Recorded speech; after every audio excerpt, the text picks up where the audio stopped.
Mon nom est Leila Stone, et à 31 ans, j'ai été la bouée de sauvetage de ma famille pendant trop longtemps. Je suis organisatrice d'événements indépendants et je paie leur loyer, leurs factures d'électricité et de gaz, ainsi que les projets chimériques de mon frère aîné. Il ne m'appelle jamais pour prendre de mes nouvelles, mais seulement pour obtenir de l'argent. Samedi dernier, je suis allé à une réunion de famille dans le jardin de mes parents à Atlanta, en espérant un rare moment de connexion. Au lieu de cela, je suis tombé dans un piège. Mon frère a exigé 50 000 $ pour sa dernière entreprise. Mes parents l'ont soutenu, leur voix était dure, insistant sur le fait que je devais cela à la famille. J'ai dit non. L'atmosphère est devenue glaciale, leur regard noir me blessant plus profondément que les mots. Je suis parti, le cœur battant à tout rompre, sachant que j'avais franchi une ligne.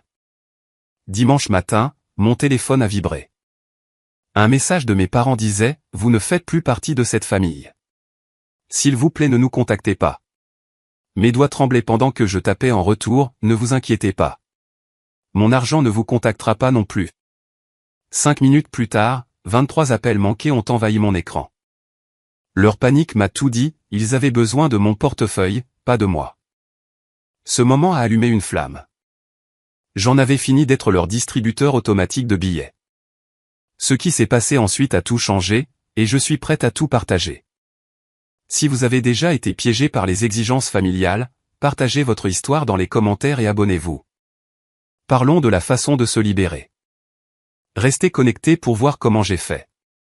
Laissez-moi vous ramener à ce samedi soir dans le jardin de mes parents. J'avais conduit jusqu'à leur maison d'Atlanta en espérant un rare moment de chaleur familiale, peut-être un rire autour de vieilles histoires. Au lieu de cela, je suis entré dans un guet-apens. Mon frère aîné, Dylan, n'a même pas attendu que le barbecue refroidisse.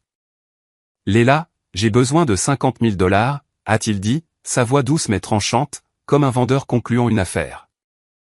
Ma nouvelle boutique de mode est une mine d'or. Du prêt-à-porter de rue haut de gamme, des modèles exclusifs.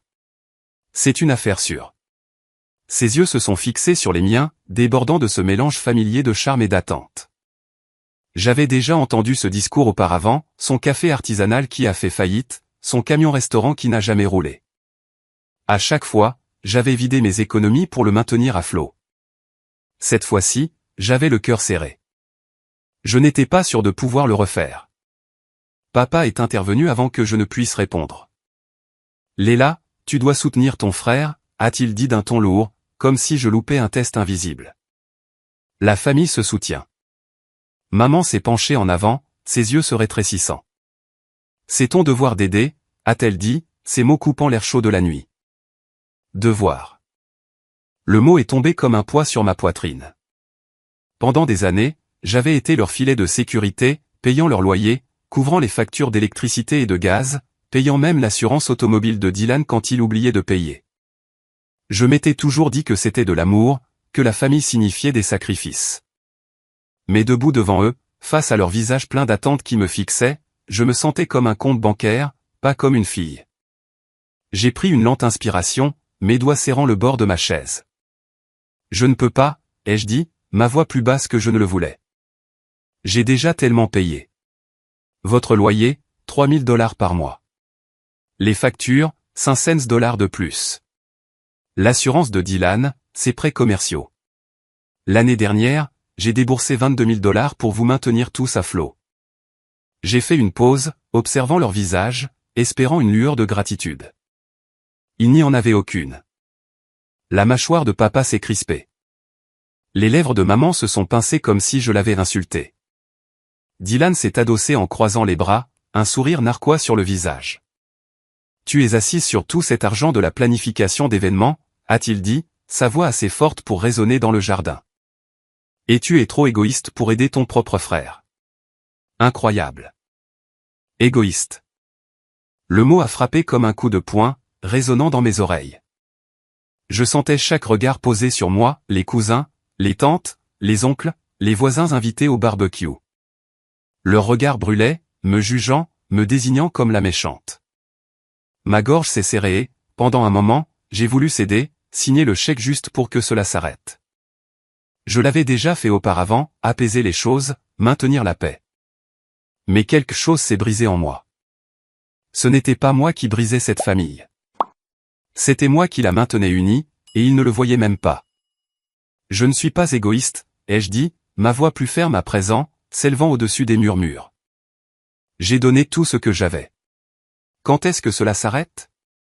Personne n'a répondu. Le silence était plus fort que leurs mots. Tante Karen, qui regardait silencieusement depuis le bout de la table, a croisé mon regard. Elle n'a pas parlé, mais ses yeux contenaient une douceur qui ressemblait à une bouée de sauvetage. Plus tard, alors que je me tenais près de la table des desserts en faisant semblant de m'occuper des assiettes, mon téléphone a vibré. Son message disait « Léla, tu ne leur dois pas d'excuses. Tu les portes sur ton dos depuis assez longtemps. » J'ai fixé l'écran, le cœur battant à tout rompre. Karen avait toujours été celle qui voyait clair à travers le chaos, celle qui ne cédait pas aux exigences de la famille. Ces mots étaient une étincelle, un rappel que je n'étais pas folle de vouloir dire non. J'ai glissé à nouveau mon téléphone dans ma poche, mes mains tremblant, partagées entre la culpabilité et un sentiment croissant de défi. Je ne pouvais pas rester. Je dois y aller, ai-je dit, ma voix étant à peine un murmure. J'ai reculé ma chaise, le grincement contre le patio coupant l'attention. Maman m'a interpellé. Léla, ne donne pas en spectacle. Dylan a ricané, marmonnant quelque chose sur le fait que j'étais dramatique. Je n'ai pas regardé en arrière. J'ai franchi la porte du jardin, leur voix s'estompant derrière moi, et je suis monté dans ma voiture. Alors que j'étais assise là, agrippant le volant, mon esprit tournait. J'avais passé des années à penser que mon rôle était de les maintenir à flot, le loyer, les factures, les rêves de Dylan. Mais et si ce n'était pas de l'amour? Et si c'était juste du contrôle? Cette pensée m'a frappé de plein fouet. Dire non n'était pas seulement une question d'argent. C'était une question de me réapproprier. En rentrant chez moi, la silhouette d'Atlanta défilant de manière floue, j'ai rejoué la soirée dans ma tête. Le sourire narquois de Dylan, les mots durs de maman, la déception de papa. Il n'était pas nouveau, mais il semblait plus lourd à présent. J'avais toujours été celle qui réparait, celle qui payait pour maintenir la paix. But la paix à quel prix? Mes économies étaient vidées, mon énergie épuisée, et pourquoi? Pour être traité d'égoïste devant tout le monde. Je me suis garé dans ma résidence, mes mains tremblant encore. Le message de Karen brillait dans mon esprit, un petit phare dans la tempête. Je ne savais pas ce qui se passerait ensuite, mais une chose était claire, je ne pouvais pas continuer à vivre pour obtenir leur approbation. Pour la première fois, je me suis demandé si je pouvais lâcher prise, non seulement par rapport à l'argent, mais aussi par rapport à la culpabilité qui m'enchaînait à eux. Dimanche matin, mon téléphone s'est allumé avec un message qui a fait mal. Il venait de maman et papa, leur nom brillant sur l'écran, « Vous ne faites plus partie de cette famille. S'il vous plaît ne nous contactez pas. » Les mots ont frappé comme une lame, tranchante et froide, coupant des années de sacrifices que j'avais fait pour eux. J'étais assise sur mon canapé à fixer le message, ma respiration superficielle. Pendant un instant, je suis redevenu une enfant, désespérée d'obtenir leur approbation, terrifiée à l'idée d'être rejetée. Mais ensuite, je me suis souvenu de la nuit précédente, leurs exigences, leurs accusations, la façon dont ils ont transformé mon nom en trahison. Mes mains ne tremblaient pas de peur, mais de quelque chose de nouveau, la colère. J'ai répondu par message, mes doigts bougeant avant que je ne puisse trop y penser, « Ne vous inquiétez pas. Mon argent ne vous contactera pas non plus. » J'ai cliqué sur envoyer, et le silence qui a suivi ressemblait à de la liberté. 5 minutes plus tard, mon téléphone a explosé. 23 appels manqués, Dylan, maman, papa, l'un après l'autre, leurs noms clignotant comme des signaux d'alarme. Les messages vocaux s'accumulaient, chacun étant plus acéré que le précédent. La voix de Dylan dégoulinait de venin, « Tu nous abandonnes, Léla. Tu vas le regretter. » Le message de maman était plus doux, mais non moins blessant, « Comment as-tu pu nous faire cela? Nous t'avons élevé. » Celui de papa était direct, « Tu es ingrate. » Je n'ai pas écouté le reste. Leurs mots étaient un refrain de reproche, mais je n'ai pas été ébranlé. Ils n'appelaient pas pour s'excuser. Ils appelaient parce que j'avais coupé le robinet de leur vie gratuite. Mon argent, la seule chose qu'ils semblaient apprécier, était désormais hors de portée. J'ai ouvert mon application bancaire, ma résolution se durcissant. Pendant des années, j'avais couvert leurs dépenses, le loyer, l'électricité et le gaz, même la carte de crédit qu'ils utilisaient pour les urgences qui incluait bizarrement le nouveau téléphone de Dylan. J'ai fait défiler les paiements automatiques, $3000 pour leur appartement, $600 pour l'électricité et le gaz, $1200 pour le solde de la carte de crédit de Dylan. Mon pouce a survolé l'écran, puis a appuyé sur annuler pour chacun d'eux. Les confirmations sont apparues une par une, et j'ai senti un poids s'envoler. Je ne faisais pas que couper les paiements, je coupais les fils qu'ils avaient noués autour de moi. Je les ai imaginés ouvrant leurs factures le mois prochain, réalisant qu'ils étaient livrés à eux-mêmes. Pour la première fois, je n'avais pas peur de leur réaction. J'étais prête pour cela. Mon téléphone a sonné à nouveau, mais cette fois, c'était mon petit ami, Caleb. « Léla, ça va ?» a-t-il demandé, sa voix stable, me rassurant. Je lui ai parlé du message, de ma réponse et du barrage d'appels. « Tu as fait le bon choix », a-t-il dit. « Ils ne peuvent pas continuer à t'utiliser comme cela. Tu n'es pas leur banque. » Ces mots faisaient écho à ceux de tante Karen de la nuit précédente, et j'ai ressenti une lueur de clarté. J'avais passé des années à penser que je devais mériter leur amour avec mon portefeuille. La voix de Caleb m'a ramené à la réalité. Je ne leur devais pas ma vie. Je l'ai remercié, ma voix tremblant un peu, et il a promis de passer plus tard. Pour l'instant, je devais me concentrer. J'ai pris un carnet, mon stylo bougeant rapidement alors que je commençais à lister chaque dépense que j'avais couverte, le loyer, $36 000 l'année dernière, l'électricité et le gaz, $7200, l'assurance automobile de Dylan, $2400, ses projets d'entreprise, le café. Le camion-restaurant, et maintenant cette boutique, encore $15 000. Les chiffres me fixaient en retour, un grand livre de ma loyauté. Je n'écrivais pas cela pour eux. Je l'écrivais pour moi, pour voir la vérité noir sur blanc. Ils ont pris plus que de l'argent, ils ont pris ma paix. J'ai décidé de leur envoyer cette liste, non pas pour me disputer, mais pour indiquer clairement que j'en avais fini de porter leur fardeau. J'ai rédigé un courrier électronique joignant le détail, mes mots étant simples, voici ce que j'ai payé. C'est fini maintenant. Je ne l'ai pas encore envoyé. Je voulais être sûr. Assise là, mon carnet à la main, j'ai senti un changement. Leur message était censé me briser, me culpabiliser pour donner plus. Mais il avait fait tout le contraire. Ils m'avaient montré qui ils étaient quand je disais non. Ils n'appelaient pas pour arranger les choses, ils appelaient pour me maintenir dans le rang. J'ai posé le carnet, mon esprit tournant rapidement mes clairs. Ce n'était pas la fin du combat, mais c'était le début de quelque chose de nouveau. Je ne faisais pas que m'éloigner de leurs exigences, je marchais vers moi-même. Le lendemain, mes notifications Instagram ont commencé à exploser. J'étais à mon bureau en train d'essayer de me concentrer sur le tableau d'inspiration pour le mariage d'un client quand mon téléphone a vibré au point de presque tomber de la table. J'ai ouvert l'application et j'ai vu la publication de Dylan me fixer en retour, une photo de l'appartement vide de maman et papa, des cartons empilés dans un coin, avec la légende, quand votre sœur choisit l'argent plutôt que la famille. Mon estomac s'est noué, non pas de culpabilité, mais à cause de cette pure audace.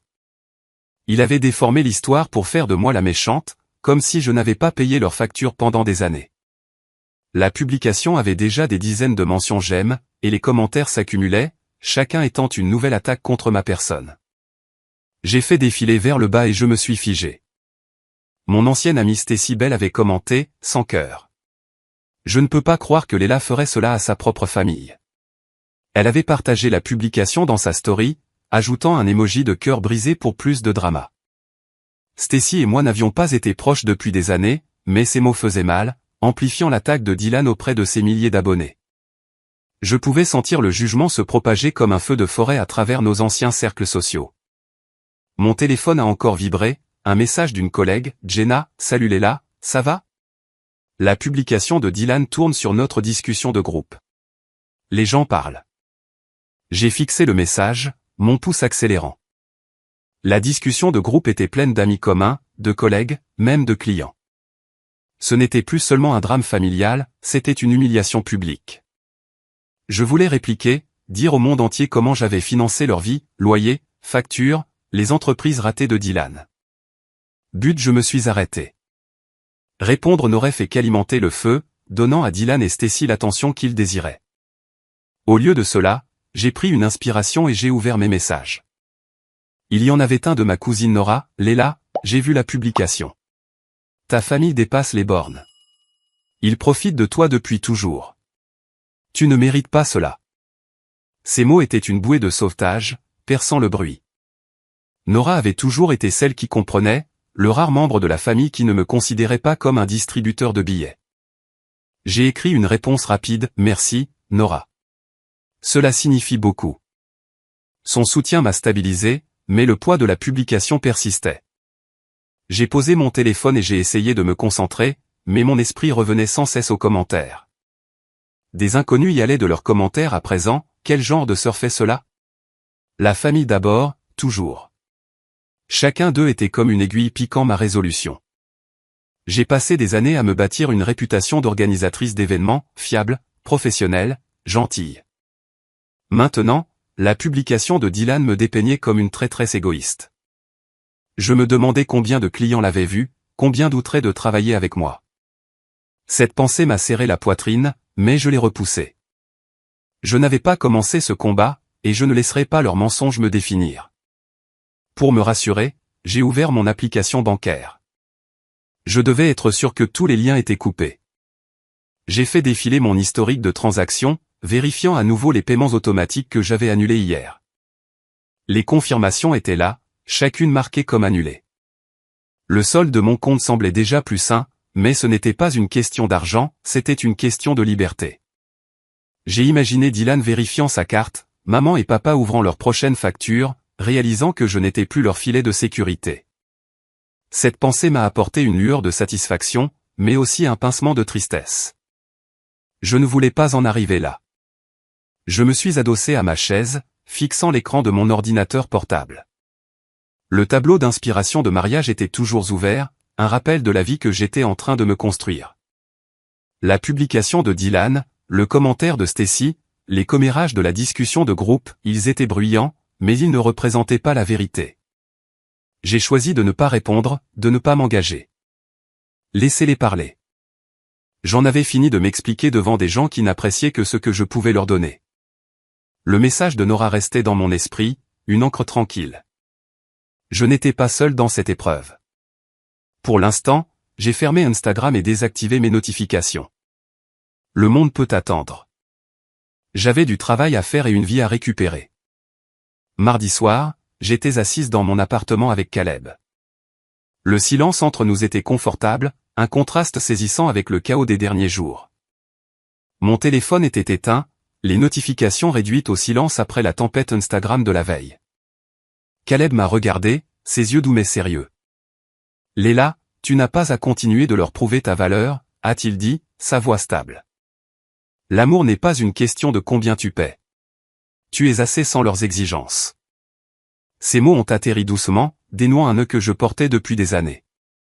J'avais toujours pensé que je devais donner de l'argent, du temps et de l'énergie pour être digne de l'affection de ma famille. Le réconfort de Caleb ressemblait à une autorisation de lâcher prise, de me voir au-delà de leurs attentes. J'ai hoché la tête, la gorge serrée, reconnaissante pour sa clarté. Un coup à la porte nous a interrompus. C'était tante Karen, son visage chaleureux mais teinté d'inquiétude. Elle s'est assise, serrant une tasse de thé que je lui avais offerte. « J'ai entendu parler de la publication », a-t-il dit, en secouant la tête. « Mais il y a autre chose. Vos parents ont utilisé votre argent pour acheter un téléviseur de 65 pouces le mois dernier, $2000, le haut de gamme. Ils s'en sont vantés lors d'un dîner de famille, mais ne t'ont jamais mentionné. » Ces mots ont frappé comme un coup de poing que je n'avais pas vu venir. J'avais couvert leur loyer, pensant que c'était pour des nécessités, alors qu'ils faisaient des folies sans un mot de remerciement. La voix de Karen s'est adoucie. « Tu leur as tout donné, Léla. Ils n'ont pas à exiger davantage. » Son honnêteté m'a ancré, mettant en lumière leurs droits excessifs qu'ils s'octroyaient. Le lendemain matin, j'étais dans le bureau de la doctoresse Hélène et pour ma première séance de thérapie. Elle s'est penchée en avant, sa voix calme mais interrogatrice. « Que signifie la liberté pour vous, Léla ?» La question m'a prise au dépourvu. J'ai hésité, puis j'ai dit, ne pas avoir l'impression de leur devoir ma vie. La doctoresse a hoché la tête, m'encourageant à creuser plus profondément. Nous avons parlé de mon rôle dans la famille, de la façon dont j'avais lié ma valeur à leurs besoins. Il m'est apparu clairement que j'avais confondu leur dépendance avec de l'amour. Chaque chèque que j'écrivais, chaque facture que je payais, c'était moi courant après une approbation qui ne venait jamais. Cette réalisation a fait mal, mais elle était aussi libératrice. Je n'étais pas seulement leur fille, j'étais une personne avec mes propres limites. De retour à la maison, j'ai sorti mon ordinateur portable et j'ai commencé à élaborer un plan. J'ai appelé les compagnies d'électricité et de gaz, d'eau et d'internet pour demander à transférer les comptes au nom de maman et papa. J'ai contacté leurs propriétaires, expliquant que je ne couvrais plus le loyer. Chaque appel ressemblait à l'abandon d'une couche d'obligation. J'ai rédigé une lettre à envoyer avec les détails des comptes, en restant simple, ceux-ci sont désormais sous votre responsabilité. Je ne leur coupais pas les vivres par méchanceté, je leur donnais ce qu'ils réclamaient, l'indépendance. Le processus était fastidieux, mais chaque étape me rendait plus légère, comme si je récupérais des morceaux de moi-même. Ce soir-là, j'ai ouvert mon journal, quelque chose que je n'avais pas touché depuis des mois. J'ai écrit sur le soulagement qui m'envahissait, la façon dont les mots de Caleb résonnaient dans mon esprit, l'histoire de Karen sur le téléviseur, et la question de la doctoresse. Je ne suis plus leur distributeur automatique de billets, ai-je écrit en lettres grasses sur la page. J'ai le droit de dire non. Le fait de l'écrire ressemblait à une promesse envers moi-même. Pour la première fois, je voyais un avenir où ma valeur n'est pas mesurée par ce que je donne. J'ai fermé le journal, le cœur stable, prête pour tout ce qui allait arriver. Mercredi matin, j'étais en train d'installer un événement de mariage quand Dylan a fait irruption. La salle bourdonnait de prestataires installant des tables, mais son entrée a fait taire la pièce. Il n'était pas seul. Gavin Reed, un homme à la parole facile dans un costume sur mesure, le suivait, ses yeux scannant mon travail comme un prédateur évaluant sa proie. Je me suis figé, mes mains serrant une guirlande lumineuse. Le visage de Dylan était rouge, sa voix forte. « Léla, nous devons parler. Maintenant. » La fleuriste a jeté un coup d'œil, mais je lui ai fait signe d'ignorer, essayant de garder un cadre professionnel. Mon cœur battait la chamade, mais je n'étais plus la même personne qui avait cédé sous la pression la semaine dernière. J'en avais fini de fuir. Gavin s'est avancé, son ton étant mielleux mais menaçant. « La boutique de ton frère est une mine d'or, Léla.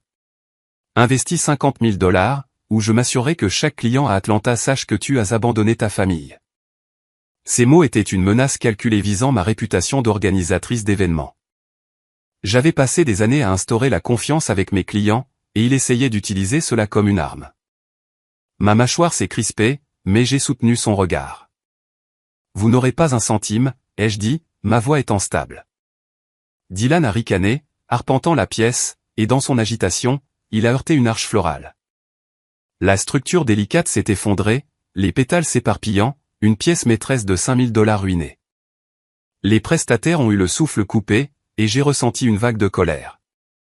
C'était mon travail, mon espace. « Sortez, ai-je dit, en montrant la porte du doigt. Tous les deux. J'ai transféré tous les comptes, loyer, électricité et gaz, tout, au nom de maman et papa. Vous êtes livrés à vous-même. » Les yeux de Dylan se sont agrandis comme s'il ne croyait pas que j'étais passé à l'action. Gavin a souri de manière narquoise, impassible. « Tu vas le regretter, a-t-il dit, mais je n'ai pas bronché.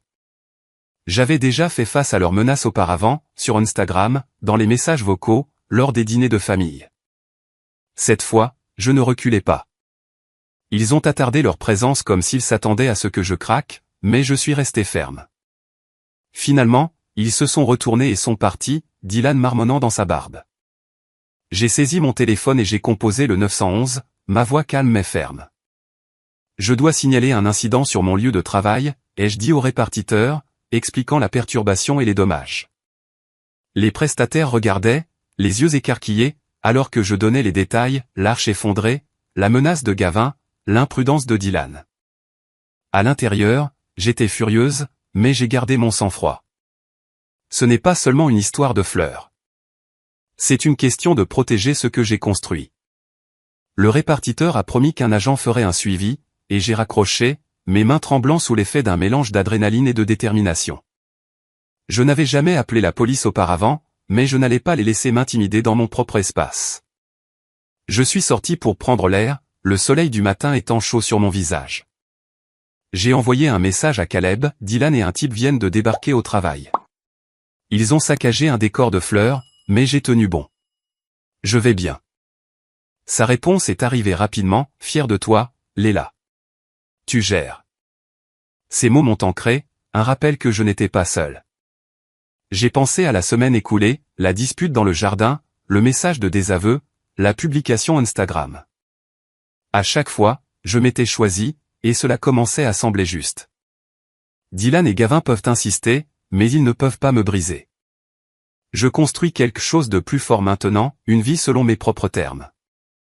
Une semaine plus tard, je buvais un thé dans un café local quand Nora m'a envoyé un message. Son message est apparu, la boutique de Dylan a coulé. Il travaille à temps partiel dans un supermarché maintenant. Je me suis arrêté, la vapeur de ma tasse tourbillonnant dans l'air. Je m'attendais à ce que son entreprise échoue, son parcours avec les cafés et les camions-restaurants en était une preuve suffisante, mais voir cela confirmé avait un goût différent. Il n'y avait pas de satisfaction, juste la reconnaissance tranquille que ses choix, et non les miens, l'avaient mené là. Dylan avait toujours compté sur mon argent pour le renflouer, mais sans lui, il faisait face à la réalité. J'ai répondu à Nora, j'imagine qu'il va devoir se débrouiller. Mon ton était calme, mais intérieurement, je mesurais le poids de sa chute. Nora a envoyé un autre message, celui-ci plus lourd, tes parents ont reçu un avis d'expulsion. Ils n'ont pas pu payer le loyer. Ma poitrine s'est serrée, non pas de culpabilité, mais avec un étrange mélange de tristesse et de clarté. Maman et papa s'étaient reposés sur moi pendant des années, sans jamais planifier le jour où je m'arrêterais. J'avais transféré leur compte, je leur avais donné une chance de prendre leurs responsabilités, mais ils ne l'ont pas fait. Maintenant, l'avis du propriétaire était leur conséquence. Je les ai imaginés emballant des cartons, les mêmes que Dylan avait photographiés pour sa publication Instagram. L'ironie ne m'échappait pas. Ils m'ont qualifié de sans cœur, mais c'est leur refus de s'adapter qui les a conduits là. J'ai ouvert Instagram, curieuse de voir si le drame avait pris de l'ampleur.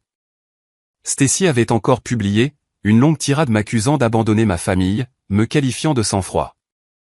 Mais la réaction était différente cette fois, seulement une poignée de mentions j'aime, quelques commentaires vagues. Le feu qu'elle essayait d'attiser s'éteignait. Les gens passaient à autre chose, peu intéressés par son récit recyclé. J'ai ressenti une lueur de soulagement. Ces mots faisaient encore mal, mais ils perdaient de leur pouvoir. Le monde n'achetait plus son histoire, et moi non plus. J'ai fermé l'application, choisissant de ne pas m'engager, tout comme je l'avais fait auparavant. Mon silence était ma force. Mon téléphone a sonné avec un courrier électronique d'une cliente récente, la mariée du mariage de la semaine dernière. Léla, ton travail était impeccable, a-t-elle écrit. L'événement était magique. Nos invités en parlent encore. J'ai souri, la chaleur m'envahissant. C'est ce que j'ai construit, une carrière, une réputation, une vie qui m'appartient. Les éloges de la cliente étaient un rappel que ma valeur n'est pas liée aux exigences de ma famille. J'ai transféré le courrier électronique à mon équipe, fier de ce que nous avons accompli malgré le chaos. Leur drame ne peut pas toucher cette partie de moi. De retour à mon appartement, j'ai sorti un bloc-notes et j'ai écrit, je ne les ai pas trahis. J'ai arrêté d'entretenir leur dépendance. Les mots coulaient facilement, une vérité que je tournais autour depuis des semaines. Chaque paiement que j'effectuais, loyer, facture, les projets de Dylan, c'était moi essayant d'acheter leur amour, mais l'amour ne fonctionne pas de cette façon. S'arrêter n'était pas de la trahison, c'était me libérer. J'ai fixé la note, ressentant son poids. Ce n'est pas juste une déclaration, c'est une proclamation de qui je deviens. J'ai rangé le bloc-notes, une promesse tranquille de continuer à me choisir. Plus tard dans la soirée, Nora a encore envoyé un message, j'ai quitté la discussion de groupe de la famille. J'en ai fini avec leur culpabilisation, a-t-elle ajouté. Tu fais ce qu'il faut, Léla. Je suis avec toi. Ces mots m'ont frappé comme une vague de gratitude. Nora avait toujours été celle qui voyait clair à travers les attentes de la famille, et maintenant elle se tenait à mes côtés. J'ai répondu, merci, Nora. Cela représente tout pour moi. Sa décision de quitter la discussion reflétait mon propre parcours, couper les ponts avec la toxicité, choisir l'authenticité plutôt que l'obligation. Je me suis rassise, le cœur plus léger, sachant que je n'étais pas seul dans ce combat. Un mois plus tard, mon appartement ressemblait à un sanctuaire, pas à une zone de guerre. Le doux murmure de ma routine matinale, préparer le café, planifier des événements, apporter une paix que je ne pensais pas possible. Mon compte bancaire ne saignait plus pour un loyer ou des factures qui n'étaient pas les miens. J'étais libre du poids des attentes de ma famille, et c'était comme respirer pour la première fois depuis des années. J'ai marché vers mon bureau, la lumière du soleil entrant par la fenêtre, et j'ai ressenti une étincelle de joie dans la vie que j'étais en train de bâtir. Mon travail d'organisatrice d'événements prospérait, mes journées étant remplies de clients qui m'appréciaient pour mes compétences, pas pour mon portefeuille. Cette liberté n'était pas seulement financière, elle était émotionnelle, une réappropriation de mon propre espace. Une enveloppe est arrivée par courrier, l'écriture étant indubitablement celle de maman. À l'intérieur se trouvait une lettre de Suzanne, son ton étant plus doux qu'auparavant. « Léla, rencontrons-nous et réconcilions-nous. Nous sommes toujours une famille. » Mon premier réflexe a été d'espérer, mais je me suis arrêté. Ces mots ressemblaient à de la paix, mais ils faisaient écho aux mêmes tentatives de culpabilisation que j'entendais depuis des années. J'ai répondu par écrit, mon stylo stable, « Je te souhaite le meilleur, maman, mais j'en ai fini de porter vos fardeaux. Mes limites restent. » J'ai posté la réponse, ne ressentant aucune colère, seulement de la détermination. Je ne fermais pas la porte pour toujours, mais je choisissais qui je laissais entrer. La lettre de Suzanne ne changeait rien à cela. Caleb et Nora sont devenus ma famille d'adoption, leur présence étant une chaleur qui ressemble à un foyer. Les rires de Caleb remplissaient mes soirées, son soutien constant étant un rappel que l'amour n'exige pas de sacrifice. Nora prenait des nouvelles régulièrement, ses messages étant pleins d'encouragement, « Tu assures, Léla. » Nous nous retrouvions pour le brunch, échangeant des histoires de travail et de rêves, sans aucune condition. Leur confiance en moi était inconditionnelle, un contraste saisissant avec la famille après laquelle je courais autrefois. Avec eux, je n'étais pas un distributeur de billets ou une solutionneuse de problèmes, j'étais juste Léla, et cela suffisait. Leur amour est un cadeau, pas une transaction. Lors de ma dernière séance avec la doctoresse, elle a demandé « Comment les limites vous protègent-elles » J'ai réfléchi un instant, puis j'ai dit « Elles préservent ma valeur ». La doctoresse Hélène a hoché la tête, ses yeux étant bienveillants mais perçants. Nous avons parlé de la façon dont j'associais autrefois le fait de donner à celui d'être apprécié, de la façon dont je laissais les besoins de ma famille me définir. Poser des limites, dire non et prendre du recul m'avaient montré ma propre force. Les mots de la doctoresse ont persisté, « Vous n'êtes pas responsable de leur choix. » J'ai quitté son bureau en me sentant ancré, le sentiment de ma propre valeur n'étant plus lié à leur approbation. La thérapie n'est pas un remède miracle, mais c'est une carte qui me guide vers la clarté. En regardant en arrière, je vois la leçon que ce voyage m'a apprise. Poser des limites n'est pas égoïste, c'est ainsi que l'on vit en accord avec soi-même. Pendant des années, j'ai pensé que l'amour signifiait tout donner, argent, temps, énergie, jusqu'à ce qu'il ne reste plus rien de moi. Mais le véritable amour ne vous vide pas, il vous élève. En m'éloignant des exigences de ma famille, j'ai trouvé ma propre voie, ma propre valeur. Je ne suis pas la méchante qu'ils ont dépeinte, ni l'héroïne que j'espérais être. Je suis juste moi, et cela suffit. Cette histoire n'est pas à propos de rejeter les gens, elle est à propos de choisir qui vous laissez entrer, et de vous choisir vous-même en premier. À tous ceux qui ont suivi ce parcours, merci pour votre écoute. Votre soutien représente le monde entier. J'espère que mon histoire résonne en vous, que vous fassiez face à des drames familiaux ou que vous appreniez à poser vos propres limites. Partagez vos pensées dans les commentaires ci-dessous. Quelle est votre expérience pour vous affirmer?